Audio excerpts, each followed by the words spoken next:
The Independent National Electoral Commission, INEC, says winners of the August 16th by-elections will receive certificates of return on Thursday, the 21st, and Friday, 22nd of August.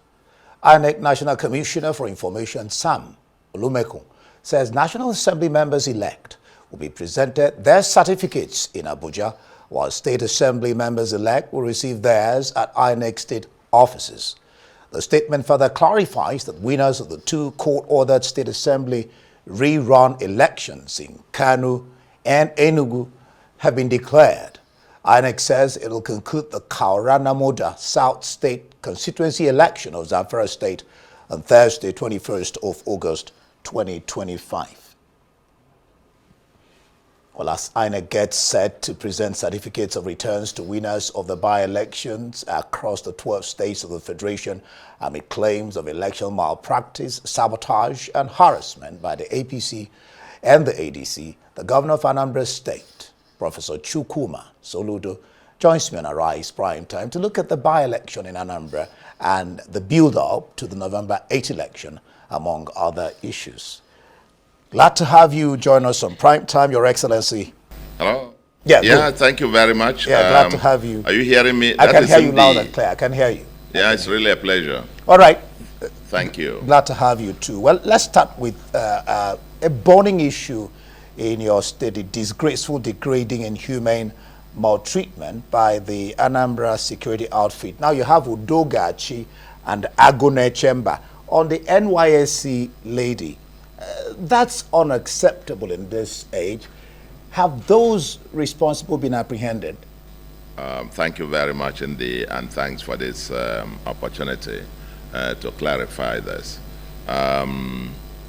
You are quite right. What happened on July the 23rd, and I want to emphasize this, that this incident happened on July 23rd. Almost a month ago. Coincidentally, it's coming out on social media a month after. It was, my friend, get away, you're distracting me. I don't know, my people are just all over the place, distracting us, as it were. This event happened on the 23rd of July, and this is, we're very law-abiding people. Rule of law, security of life and property happen to be our #1 agenda. That's the #1 in our 5-pillar agenda. And our people swung into action immediately. Immediately this was brought to the attention of our Homeland Security team. And those guys were arrested instantly. And then the victim was approached, and some restitution instantly met. I understand that the briefing I got was that her phone was damaged, and some others' phones were damaged in the process, and they were all made well. I mean, there was some restitution to that effect. You know, it was taken care of medically, and then those guys were apprehended, first suspended, and the investigation ongoing. But I understand initially that the family of the parents or the family of the victim was quite reluctant to go for any prosecution or for them, taking the matter because, well, for whatever private considerations, they didn't want that to go forward. But finally, this has now come on. We've still had to do the needful. Those guys have been, they were arrested in custody, and they've been on suspension pending the outcome of the investigation. And just recently, in fact, I just received a letter today, dated yesterday, from the NYSC director in the state, giving me, summary of what had happened and so on and so forth, and now indicating that the family wants, the matter to go forward, and that's welcome, because like I said, we're people of the rule of law. Even as a person, I'm always for rule of law. The law must take its course, regardless of who is involved. But again, you got to hear both sides of the case. But whatever the matter, that was my, I thought it was quite despicable, the scene that I saw on video. I was quite outraged and whatever, because I have got 4 beautiful daughters, and I couldn't imagine that happening to any of my daughters. Whatever the crime, whatever the thing is, nobody deserves to be treated that way, under no circumstance whatsoever. If there were criminals or suspected criminals or whatever thing, you arrest them and will prosecute them for a due process. It's not going to, have these brutal, beatings and so on and so forth. That's not who we are. We've condemned that in strongest of terms, and of course, the due process of law will take its course. That's good to know. That's good to know that they've been apprehended. But then, what is the government, your government, doing to check this sort of menace? I mean, going forward to avoid a recurrence? Well, what happens is when you say going forward, let's be clear. Everywhere in the world, the conduct. I mean, the first point to say is that the members of the Agone Chamber have been undergoing trainings and retrainings and so on. And as well, we have also issued code of conduct to them. They have standard SOPs, standard operating procedures, in terms of their code of conduct and how they behave and how they shouldn't behave. But I don't often more, every now and again, as you find in America, in various places, you find police brutality and people go on street and demonstrate and so on. But once in a while that this happens, we don't as well want, some incidents that happen now become the definition of the whole. When you have 365 days and all the other days, these guys are working very hard to keep us safe and keeping Anambra much, much safer. And I think most residents of Anambra agree to that they are making monumental contributions in helping to make Anambra one of the safest states in Nigeria. But every now and again, if there are some excesses, the important thing is that we stand up to say, you can't do this. That's not part of your SOPs, code of conduct, and so on and so forth. It's a work in progress. And we keep harping on that. We keep making sure that whenever excesses are seen, that their actions are taken. That is it. And that is what happens everywhere else in the world, so to speak. And I think I won't say more than that. That is that we're agile, we're vigilant, and we commend them for what the great job that they're taking, the risks that they're taking. They are fighting these criminals in the bushes. They are on patrols and so on, together with the formal security agencies, and keeping Anambra safer and safer. But if once in a while you have excesses, we stand up very strongly to condemn and to take decisive action. As you've basically dealt with the issue of the girl, how whether she's been attended to. I had that question here. And then the issue of recruitment, how these people are recruited, are they monitored, and then the training, particularly on emotional intelligence. But let me ask you this. This kind of raises the question or the issue of the pros and the cons of state policing. How do you juxtapose this alongside states wanting to have state police? How does this rub off on that, this incident? Just like if you extend that kind of argument, then maybe the excesses of the Nigerian police or even the armed forces in several cases. I remember the NSAS and so on protests. Then that would then make a case for proscribing policing everywhere in the world. If you extend that argument, that would be the logic of that argument. You proscribe policing in the United States, for example, We know of the extreme cases we watch, hideous videos, and so on and so forth of extremes that we have seen. It's a response to say, stop policing. If we had the SARS and we had nationwide protests against SARS, then the result will be, stop policing.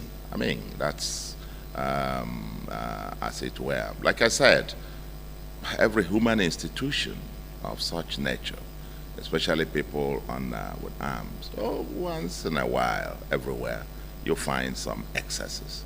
And the critical thing is that you have mechanisms in place to deal with excesses. It's not, if this happens, once you notice one this thing, then the thing is, the entire system is should be prescribed. If we find that government in Nigeria is not working well, the response will be to bring back the colonialists because we haven't done as much as well as possible. I think that argument is self-defeatist, and in my view, and just doesn't, as they say in Latin, non sequitur, it just doesn't follow. That will be my response to that. Excellent. And as for the lady, in fact, even today, my wife called her, and getting in touch with her and seeing like I said, I have 4 wonderful daughters. I wouldn't wish this to happen to any one of them. I even imagine the trauma, the psychological trauma that these people must be going through. And we'll do everything that we can, to bring calmness, to the coppers, to bring succor to the lady and those involved, and reassure everyone that we're all, for the security of everyone. Everyone is assured of his or her security in Anambra State. Interesting, particularly when you talked about trauma, because the trauma can be very telling on these young ones.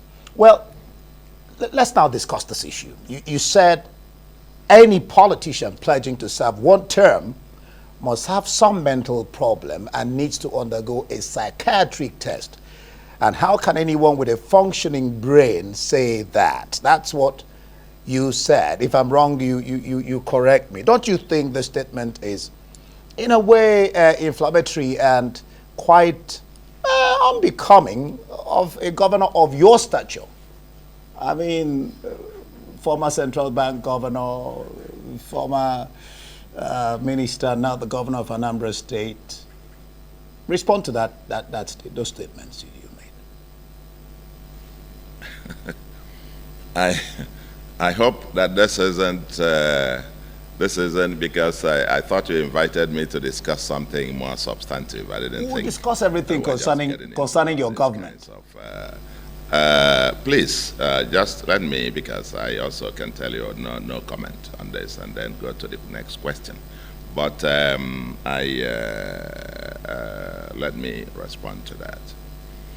You see, I said that in the context of the debate going on in my state, in a context where you have established a process of zoning, and somebody wants to cut short that particular zoning, or to, if you like, torpedo that, they come with this sweetener. If you give me this, and then I will only spend this. They know they were being disingenuous.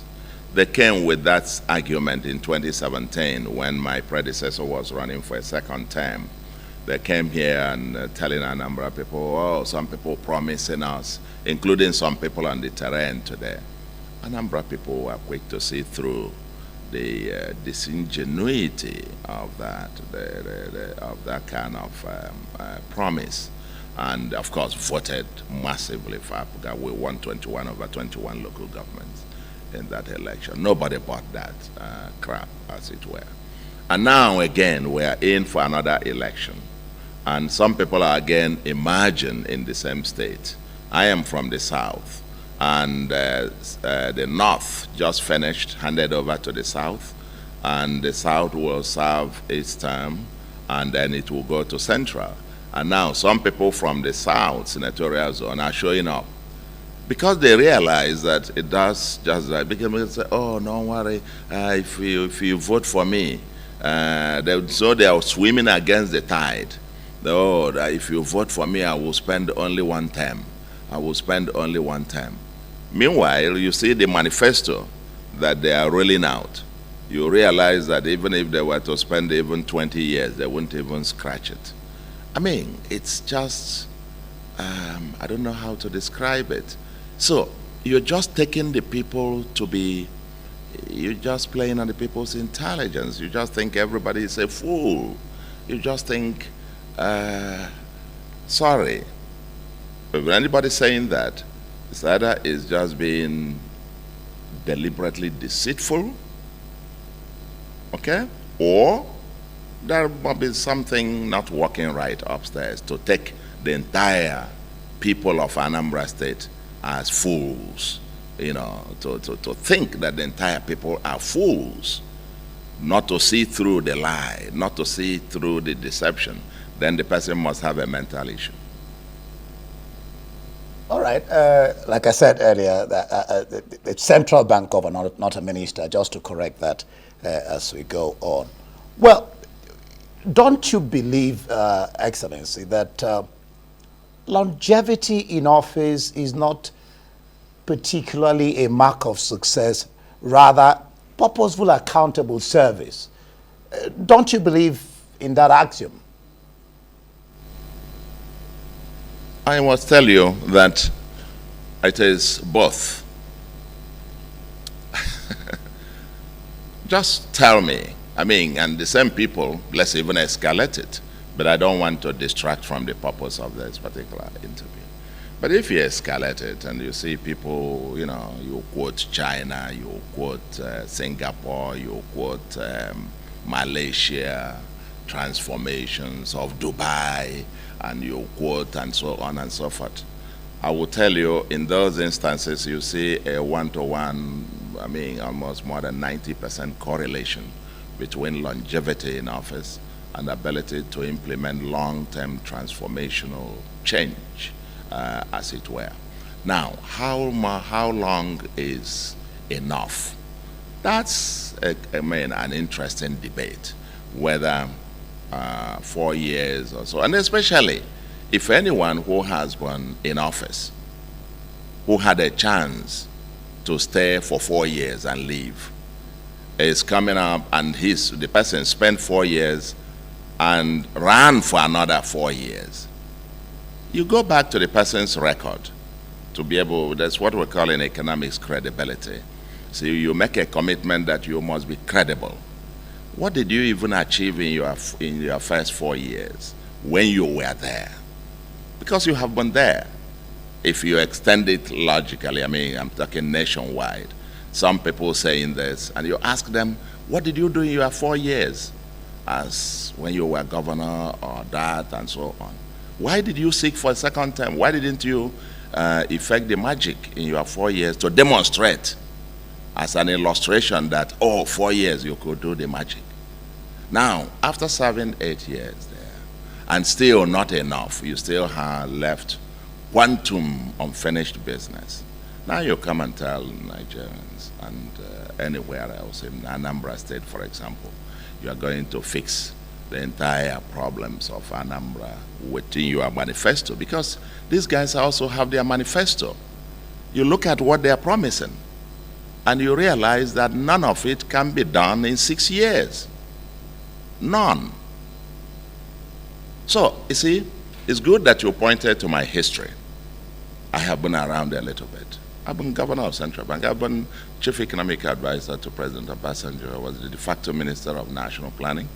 I superintended the drafting of a national economic empowerment and development strategy needs. And I saw how difficult it was to get one structural reform take root and get it cemented. I was governor of Central Bank. I began to run from the first day. I was there for 5 years. And still we're still left with Vision 2020 in place. I've been there. I've seen how time quickly flies. And I have seen people make those kinds of arguments before I mean, we're not all, we don't all have selective amnesia. We know that even a president in no distant past promised the same thing. And then, of course, before long, 4 years just flew by. And he wanted to run again, of course, was defeated. So these kinds of things, when people begin to say it, we've got memory, we've got collective memory. And we know that when people are making this, they are just taking the rest of us, I mean, as either fools or, or just being outrightly deceitful. Especially if you have had a record. You could have done it. Maybe when you were, for example, governor. You should have done 2 years and say it's enough. All right. Excellent. You should have done 4 years and say and stop running for second term. But when the Constitution allows you to be able to spend up to a maximum of 8 years, and somebody starts off by saying, produces a prodigious manifesto that you can't even finish in 20 years. All right, let's telling us, oh, in 4 years I will get it done. I'm sorry. Something must be wrong. All right, Governor. By the way, the Constitution says it's renewable, which means you can do 4 or go on and do 8. But let's talk about the elections. Yes. Let's talk about the elections. You have confidently boasted that you see no competent opponent against your re-election. But the PDP candidate, I had him here, Jude Ezenwafo, he says he's a grassroots person and there will be surprises that he will win and no better. You're laughing, Governor. You think he will not spring a surprise? And then the other party is challenging you. Thank you very much. Let me say this. Every election is a contest, and we have said it repeatedly. We don't see who the opponents are, but we are contesting as if we are the underdog to the unknown opponent. Okay? So let's be clear. We're not taking anything for granted. We're going to fight for every vote when the time comes. As we speak, election is in November. I'm yet even to constitute my campaign council. We are focusing on the work, 100%, on the job that the people have already given to me. Even yesterday, I was an inspections, and we are starting new projects. We are inspecting the ongoing ones. And then I was at Newi, Ekulobi, Agolo yesterday, inspections, because mine is an agenda with a deadline. Like you said, I've been given 4 years to serve, renewable. And our campaigns, even from now till end of September, will still be, focusing on execution, commencing, supervision, commissioning, and so on, and eyes on the ball on delivering dividends of democracy. Now, but having said that, we're not taking anything for granted. We're not taking any candidate as a no candidate. But, you see, we just had an election. When I say what I said, it's not just an empty phrase or we're just talking out of anything. Anambra is Apuga land. Anambra is Apuga, Apuga is Anambra. There's no question about that. The statistics show that. And last Saturday, resoundingly again and again, I was just stating the obvious, the facts. The people themselves again emphasized and emphatically spoke again. When I said prior to the election on Saturday that all we're asking for is for INEC and the security agencies to just do their job, implement the manual, implement the procedures, have a level playing field, let the people vote. When they vote, let's count the votes, upload the results, announce the results. That's all. That's all we require. Ask for nothing more than that. And I must say, I thank both the president, the INEC, the leadership, some professionals on Saturday, the security agencies from the police, the army, the DSS, the civil defense, everyone, all of them were very professional on Saturday. And you know what? The people spoke.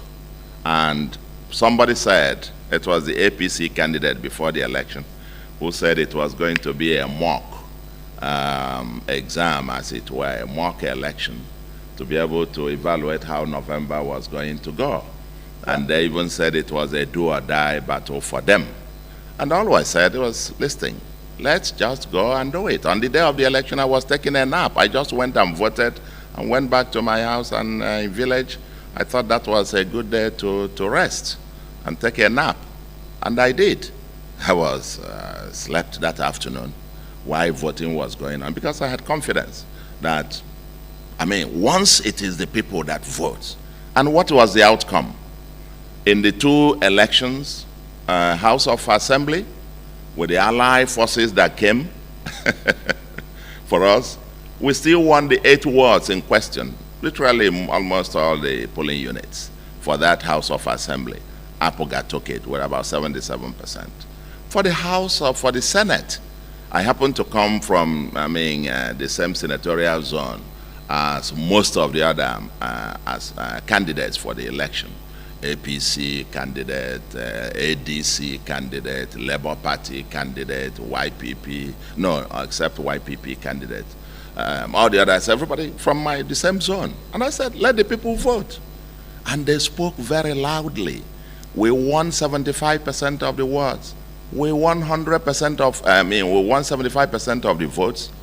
For the first time, over 90,000 in a Senate election, by-election, that is often marred with low voter turnout. Unprecedented in the history of Anambra.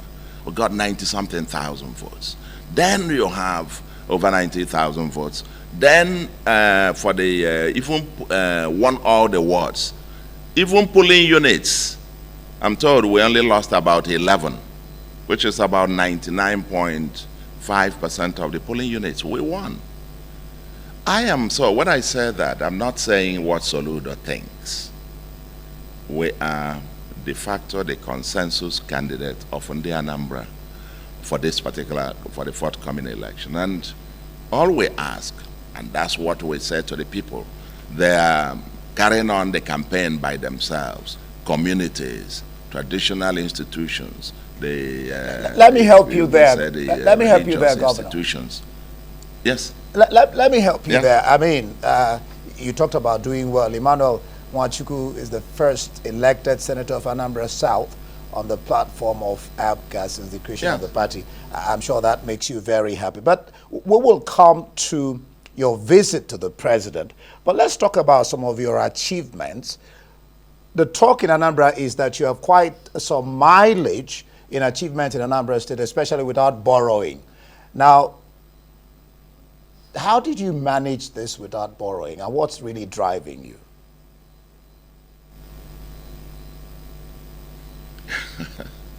How we managed to do without borrowing? Well, I would say a few things.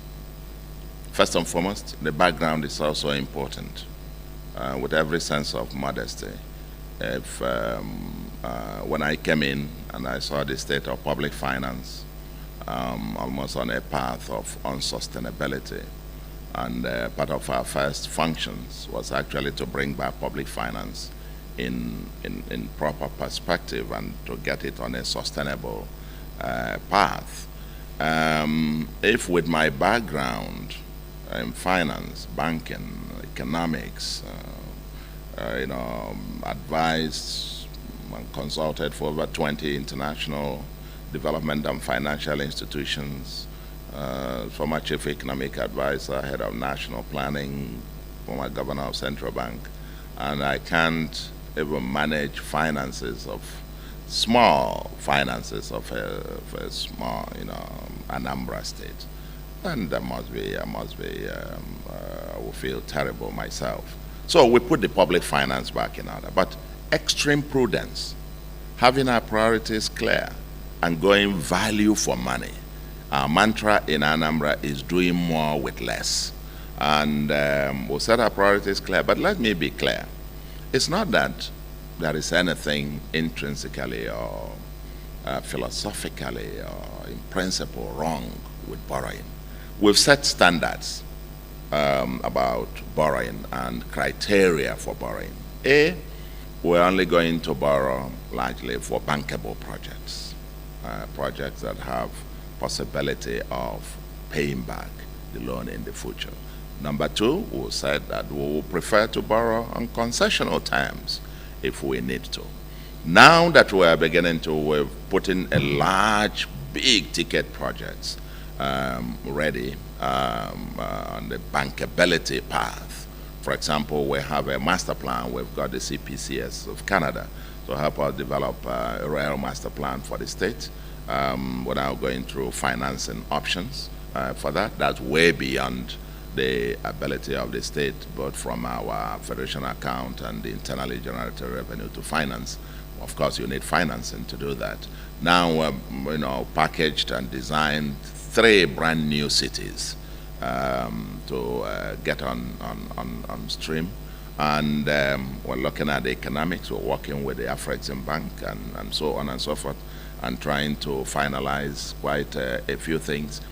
If we are able to structure it in such a way that it's bankable, then everywhere else in the world that then sells it. But I'm not going to borrow for consumption. I'm not going to borrow just to finance some mundane stuff. If you also recall, Anambra happened to be the state that pulled out of World Bank's loan that was negotiated even before I became governor of Central Bank, governor of the state. They call it NG Cares. And this was during the COVID-19. And when I came and I saw the terms of the loans and so on and so forth, I said, no, I would not take it. And I pulled Anambra out of it.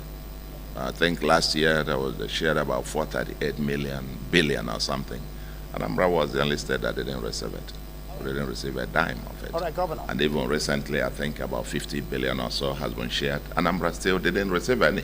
So I'm very intentional about what we do with public resource, what we borrow for, what we can't, but with humongous infrastructural transformation. Good. With our health system being rejigged, our educational system, we're now going to be building brand new schools in communities that have never seen, about 76 communities never seen public primary school since the creation of Adam and Eve.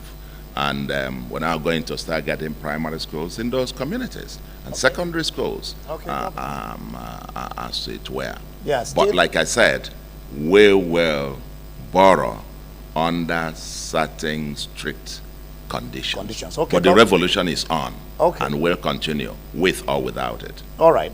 Well, you seem to be big on road construction. 700 kilometers of roads around 179 communities, especially Ekulobia.